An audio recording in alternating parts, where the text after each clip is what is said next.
नमस्ते बच्चों। आज हम अपनी हिंदी की कक्षा शुरू करते हैं।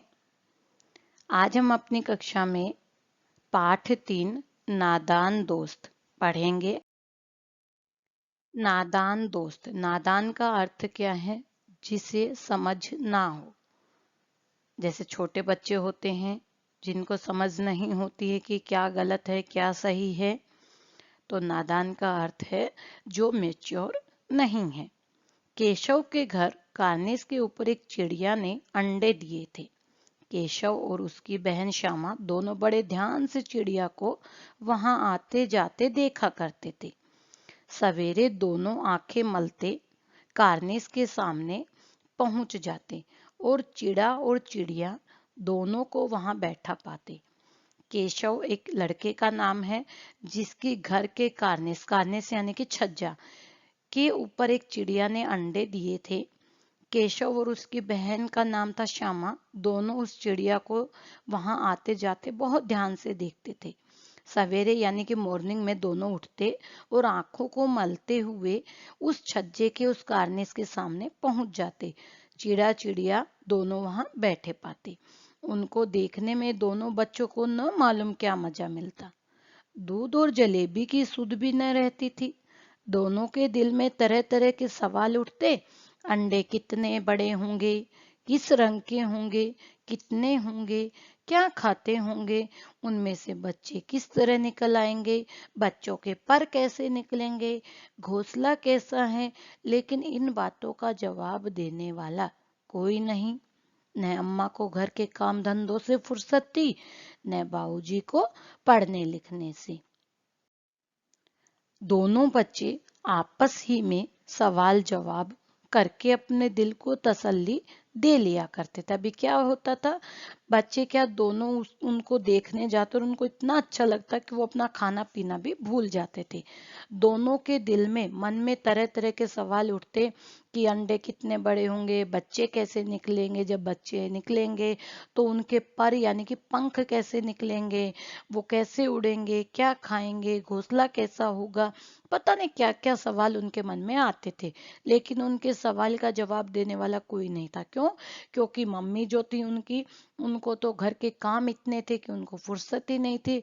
और जो उनके बाबूजी थे, जो उनके पापा थे, उनको पढ़ने लिखने से फुर्सत नहीं थी। दोनों बच्चे आपस में ही अपने सवाल पूछते और खुद ही जवाब देकर अपने मन को संभाल लिया करते थे, तसल्ली दे लिया करते थे। श्यामा कहती, क्यों भैया, बच्चे निकलकर फुर से उड़ जाएंगे? केशव विद्वानों जैसे गर्व से कहता, नहीं री पगली, पहले पर निकलेंगे, बगैर परों के बेचारे कैसे उड़ेंगे। श्यामा जो केशव की बहन थी वो पूछती थी कि भैया बच्चे क्या निकलकर ही फुर से यानी कि जल्दी से उड़ जाएंगे? तो केशव क्या बड़े विद्वानों जैसी, होशियारों जैसी बात करता और गर्व से पूरे चाव से कहता, नहीं री पगली, पहले उनके पर यानी कि पंख निकलेंगे, बिना पंखों के कैसे उड़ेंगे। श्यामा बच्चों को क्या खिलाएगी बेचारी? श्यामा पूछती, बच्चों को क्या खिलाएगी? केशव इस पेचीदा सवाल का जवाब कुछ न दे सकता था। उसे उस पेचीदा यानी कि बेतुकी का सवाल जो करती थी श्यामा, उसका उत्तर उसके पास नहीं होता था। इस तरह 3-4 दिन गुजर गए। दोनों बच्चे की जिज्ञासा दिन ब दिन बढ़ती जाती थी। अंडों को देखने के लिए वो अधीर हो उठते थे। उन्होंने अनुमान लगाया कि अब जरूर बच्चे निकल आए होंगे। बच्चों के चारे का सवाल अब उनके सामने आ खड़ा हुआ। क्या हुआ? 3-4 दिन चले गए।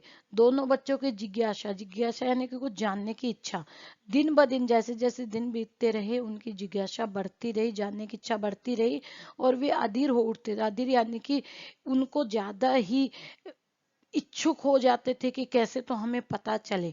लेकिन वो अनुमान लगाते कि जरूर बच्चे जो है निकल आए होंगे। अनुमान यानी कि वो अंदाजा लगा लेते थे।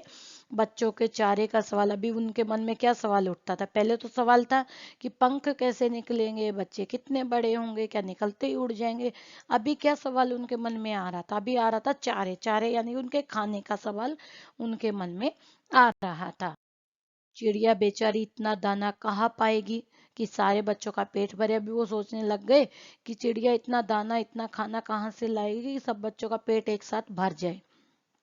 गरीब बच्चे भूख के मारे चूं चूं करके मर जाएंगे। अभी वो क्या सोचने लगी, गरीब यानी कि भूखे बच्चे जो थे वो बेचारे भूख के कारण चूं चूं करके मर जाएंगे। इस मुसीबत का अंदाजा करके दोनों घबरा उठे। दोनों ने फैसला किया कि कार्निस पर थोड़ा सा दाना रख दिया जाए। दोनों ने क्या फैसला किया, क्या निर्णय लिया कि जो ये छज्जा जिस पे ये बच्चे हैं उस पे थोड़ा सा खाने के लिए कुछ रख देते हैं। श्यामा खुश होकर बोली कि चिड़िया के चारे के लिए कहीं उड़कर न जाना पड़ेगा ना। अभी वो सोच रही है कि चिड़िया भी उड़कर नहीं जाएगी अगर हम दाना रख देंगे तो। केशव, नहीं, तब क्यों जाएगी, फिर क्यों जाएगी। श्यामा, क्यों भैया, बच्चों को धूप न लगती होगी क्या। अभी श्यामा ने पूछा, धूप भी तो लगती होगी। केशव का ध्यान इस तकलीफ की तरफ न गया था। केशव ने ये सोचा ही नहीं था। बोला, जरूर तकलीफ हो रही होगी, बेचारे प्यास के मारे तड़पते होंगे, ऊपर छाया भी तो कोई नहीं। आखिर यही फैसला हुआ कि घोंसले के ऊपर कपड़े की छत बना दी जाए। अभी दोनों ने क्या सोचा कि सच में ये बात तो सच है कि उनके ऊपर छाया नहीं है, तो हम क्या करेंगे, कपड़े की एक छत बना देंगे इनके छज्जे के ऊपर। इनका जो घोंसला है उसके ऊपर एक कपड़े की छत बना देंगे। पानी की प्याली और थोड़े से चावल रख देने का प्रस्ताव भी स्वीकृत हुआ। पानी की प्याली यानी कि पानी की एक कटोरी रख देंगे और थोड़े से चावल भी रख देंगे, जिससे ये आराम से यहाँ पर खाना खा पाए। दोनों बच्चे बड़े चाव से काम करने लगे। श्यामा माँ की आंख बचाकर मटके से चावल निकाल के लाई और केशव ने पत्थर की प्याली का तेल चुपके से जमीन पे गिरा दिया और उसे खूब साफ करके उसमें पानी भरा। क्या क्या दोनों बच्चे बड़े चाव से, चाव यानी कि शौक से काम करने लग गए। श्यामा ने क्या किया, अपनी माँ से आंख बचाकर कि माँ उसको देख ना ले, ऐसे वो गई और मटके से चावल लेकर आई। केशव ने क्या किया, पत्थर की प्याली में एक तेल रखा था जिसे चुपके से चुपचाप जाकर जमीन पर गिरा दिया और अच्छे से साफ किया कि उसमें तेल का कोई भी कतरा ना रह जाए, और उसमें पानी भर दिया। अब चांदनी के लिए कपड़ा कहाँ से आए, फिर ऊपर बगैर छड़ियों के कपड़ा ठहरेगा कैसे और छड़ियां खड़ी होंगी कैसे। अभी ये सवाल था कि कपड़ा कहाँ से आएगा छांव बनाने के लिए, और बिना छड़ियों के कपड़ा भी नहीं रुकेगा, कैसे ढकेंगे, छड़ियां कैसे होंगी, कैसे लाएंगे, कहाँ से लाएंगे, कैसे खड़ी करेंगे, ये सवाल उनके मन में उठने लगे। केशव बड़ी देर तक इसी उधेड़ बुन में लगा रहा।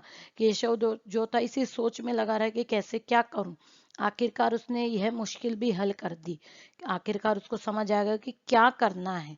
श्यामा से बोला, जाकर कूड़ा फेंकने वाली टोकरी उठा लाओ। श्यामा को बोला कि जो कूड़ा फेंकते हैं वो टोकरी ले आओ, अम्मा जी को मत दिखाना, मम्मी को मत दिखाना वरना डांट पड़ेगी। श्यामा, वह तो बीच से फटी हुई है, उसमें से धूप जाएगी। अभी श्यामा ने पूछा, वो तो फटी हुई है, अगर उसके अंदर से जहां से फटी वहां धूप जाएगी तो क्या करेंगे। केशव ने झुंझलाकर कहा, तू टोकरी तो ला, मैं उसका सुराख बंद करने की कोई हिकमत निकालूंगा। केशव ने झुंझलाकर यानी कि गुस्से में कहा, तू पहले लेकर तो आ, बाद में देखूंगा कि उसका जो छेद है, जो सुराख है, वो कैसे बंद करता है, उसकी भी कोशिश करता हूँ। श्यामा दौड़कर टोकरी उठा लाई। केशव ने उसके सुराख में थोड़ा सा कागज ठूंस दिया, तब टोकरी को एक टहनी से टिकाकर बोला, देख, ऐसे ही घोंसले पर उसकी आड़ कर दूंगा, तब कैसे धूप जाएगी। श्यामा तो टोकरी ले आई और केशव ने क्या किया, जो छेद था, जो सुराख था उस टोकरी में, उसमें कागज का एक कपड़ा ठूस दिया यानी कि उसके अंदर भर दिया, और एक टहनी पे, एक छड़ी पे टिकाकर बोला, देख अब कैसे धूप जाएगी। श्यामा ने दिल में सोचा, भैया कितने चालाक। अभी श्यामा सोच रही थी कि कितना चतुर है, कितना होशियार है जो ऐसा काम किया है। गर्मी के दिन थे, बाबूजी दफ्तर गए हुए थे, अम्मा दोनों बच्चों को कमरे में सुलाकर खुद सो गई थी। अभी बताया गया कि गर्मी के दिन थे, बाबूजी तो ऑफिस गए थे और अम्मा क्या कर रही थी, दोनों बच्चों को सुलाकर खुद भी सो गई। लेकिन बच्चों की आंखों में आज नींद कहाँ। अम्मा जी को बहलाने के लिए दोनों दम रोके, आंखें बंद किए, मौके का इंतजार कर रहे थे। जो ही मालूम हुआ कि अम्मा जी की अच्छी तरह से सो गई, दोनों चुपके से उठे और बहुत धीरे से दरवाजे की सिटकनी खोलकर बाहर निकल आए। क्या किया, बच्चों को नींद नहीं आने वाली थी, क्यों, क्योंकि तो उनको तो जो अंडे थे वो देखने थे, बच्चे देखने थे। उन्होंने क्या किया, जैसे ही मम्मी सोई, जैसे ही उनकी अम्मा सोई, वो चुपके से बाहर आ गए, दरवाजे की सिटकनी यानी कि जो कुंडी होती है वो खोलकर बाहर आ गए। अंडों की हिफाजत की तैयारियां होने लगी। अभी अंडों की हिफाजत यानी कि उनकी जो जरूरत थी उनको खाने की, पाने की, धूप ना आए इसके लिए जो जरूरत थी उनकी सुरक्षा के लिए तैयारियां शुरू हो गई। केशव कमरे से एक स्टूल उठा लाया, लेकिन जब उससे काम न चला तो नहाने की चौकी लाकर स्टूल के नीचे रखी और डरते डरते स्टूल पर चढ़ गया। स्टूल लेकर आया कार्निस पर चढ़ने के लिए, लेकिन स्टूल जो था वो छोटा रह गया। तो वो क्या ले आया, बाथरूम से अपने जो चौकी थी वो उठा लाया और उसको स्टूल के नीचे रखा और डरते डरते उस पर चढ़ गया। श्यामा दोनों हाथों से स्टूल पकड़े हुए, स्टूल चारों ओर टांगे बराबर न होने के कारण जिस तरफ ज्यादा दबाव पाता जरा सा हिल जाता। अभी क्या हुआ, श्यामा ने स्टूल पकड़ा लेकिन स्टूल जो था वो बराबर नहीं था, इसलिए जहां भी उसको स्पेस मिलता वो हिल जाता। उस वक्त केशव को कितनी तकलीफ उठानी पड़ती थी यह उसी का दिल जानता था। अभी केशव को बहुत हो रहा था कि हिल रहा है कहीं गिर ना जाऊं। दोनों हाथों से कार्निस पकड़ लेता और श्यामा को दबी आवाज से डांटता, अच्छी तरह पकड़। अभी श्यामा को डांट लगा था कि अच्छी तरह से पकड़ वरना उतरकर बहुत मारूंगा। मगर बेचारी श्यामा का दिल तो ऊपर कार्निस पर था। बार बार उसका ध्यान उधर चला जाता और हाथ ढीले पड़ जाते। वो कार्निस की तरफ देखती और उसके हाथ जो थे वो ढीले पड़ जाते, मीन्स कि वो स्टूल हिल जाता। केशव ने जो ही कार्निस पर हाथ रखा दोनों चिड़िया उड़ गई। केशव ने देखा कार्निस पर थोड़े से तिनके बिछे हुए हैं और उन पर 3 अंडे पड़े। अब केशव ने देखा कि चिड़िया तो उड़ गई है लेकिन अंडे वहीं हैं। जैसे घोंसले उसने पेड़ों पर देखे थे वैसा कोई घोंसला था नहीं वहां पे। श्यामा ने नीचे से पूछा, के बच्चे हैं भैया, यानी कि कितने बच्चे हैं भैया। केशव, 3 अंडे हैं, अभी बच्चे नहीं निकले हैं। श्यामा, जरा हमें भी दिखा दो भैया। कितने बड़े, श्यामा बोलती कि हमें भी दिखा दो। केशव, दिखा दूंगा, पहले जरा चिथड़े ले आ, नीचे बिछा दूं। बेचारे अंडे तिनकों पर पड़े हैं। केशव जो था बड़ा होने का फायदा उठा रहा था और उसको बेचारी को डांट लगा रहा था। श्यामा दौड़कर अपनी पुरानी धोती फाड़कर एक टुकड़ा लाई। केशव ने झुककर कपड़ा ले लिया, उसकी कई तह बनाकर एक गद्दी बनाई, तिनकों पर बिछाकर तीनों अंडे धीरे से उस पर रख दी। मीन्स कि एक गद्दी बनाकर उस पर अंडे रख दिए। श्यामा ने फिर कहा, हमको भी दिखा दो भैया। केशव, दिखा दूंगा, पहले जरा वह टोकरी तो दे दे, ऊपर छाया कर दूं। केशव फिर वही, उसको दिखाने को तैयार ही नहीं है। श्यामा ने टोकरी नीचे से थमा दी और बोली, अब तुम उतर जाओ, मैं भी तो देखूं। केशव ने टोकरी को एक टहनी से टिका कहा, जा दाना और पानी की प्याली ले आ, मैं उतर आऊं तो तुझे दिखा दूंगा। श्यामा प्याली और चावल भी ले आई। केशव ने टोकरी के नीचे दोनों चीजें रख दी और आहिस्ता से उतर गया। आहिस्ता यानी धीरे से, दोनों चीजें रखकर धीरे से उतर गया। श्यामा ने गिड़गिड़ाकर कहा, अब हमको भी चढ़ा दो भैया। केशव, तू गिर पड़ेगी। केशव ने कहा, तू गिर जाएगी। श्यामा, न गिरूंगी भैया, तुम नीचे से पकड़े रहना। केशव, न भैया, कहीं तू गिर गिरा पड़ी तो अम्मा जी मेरी चटनी ही कर डालेंगे। केशव ने कहा, अम्मा मेरी चटनी बना देंगे अगर तू गिर गई तो। कि चढ़ाया क्यों था, किसने चढ़ाया, क्या करेगी देखकर। अब अंडे बड़े आराम से, जब बच्चे निकलेंगे तो उनको पालेंगे। दोनों चिड़िया बार बार कार्निस पर आती थी और बगैर बैठे ही उड़ जाती थी। केशव ने सोचा, हम लोगों के डर से नहीं बैठती। स्टूल उठाकर कमरे में रखाया, चौकी जहां थी वहीं रखती। केशव ने सोचा कि हमारे डर की वजह से नहीं बैठ रही हैं, तो वहां से दोनों से चौकी और स्टूल उठा दिया।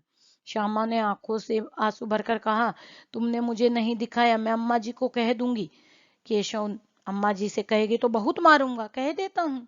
श्यामा, तो तुमने मुझे दिखाया क्यों नहीं। श्यामा ने कहा, क्यों नहीं दिखाया फिर। कैसे, और गिर पड़ती तो 4 सर न हो जाते। मीन्स कि अगर गिर जाते तो तेरा सिर न फूट जाता, उसके 4 हिस्से नहीं हो जाते क्या। श्यामा, हो जाते देख लेना, मैं कह दूंगी। श्यामा फिर गुस्से में और बोल दी है, ठीक है हो जाते तो हो जाते, तुम्हें क्या करना है, मैं अम्मा को पक्का बताऊंगी अभी। इतने में कोठरी का दरवाजा खुला और माँ ने धूप से आंखों को बचाते हुए कहा, तुम दोनों बाहर कब निकल आए। अम्मा ने डांट लगाई, मैंने कहा था ना कि दोपहर को न निकलना।